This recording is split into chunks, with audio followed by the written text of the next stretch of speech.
The product features were pretty basic, but we were just selling it to our SMB customers, and it was going really, really well. So our head of sales and our head of marketing saw this positive momentum and said, "Hey, we should expand faster." And what this meant for us was expanding into this really coveted enterprise market segment that had eluded us as a company for a while.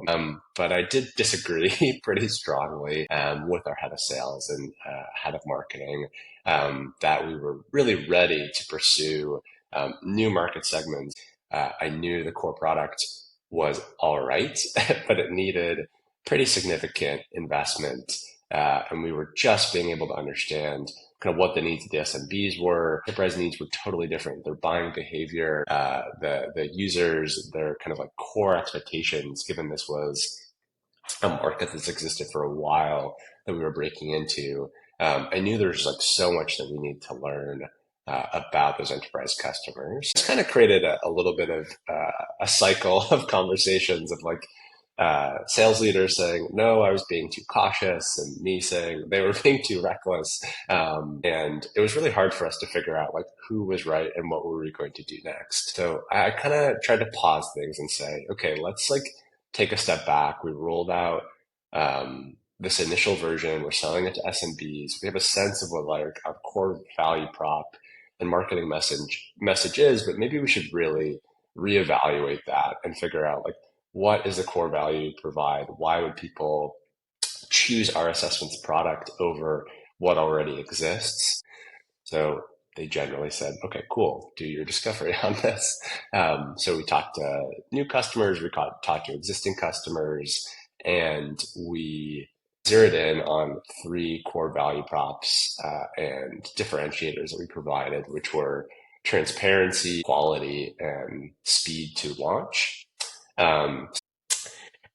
So we kind of all got behind those as our core values, and we said, okay, what are the metrics for those? So we said speed to launch. It was taking us about a month between the time that a company would start the sales process to when we could actually like launch their assessment, which was a little bit better than what existed in the industry, but like not very good. So we said, okay, we need to get this down to like 2 weeks, and then customers are going to be thrilled. So we had that goal we agreed upon. And if we're doing well on those, then we can move into growth in the enterprise and growth in new assessment types. So we did spend a bunch of time, just kind of focus on the core product experience, specifically really trying to cut down that time to launch.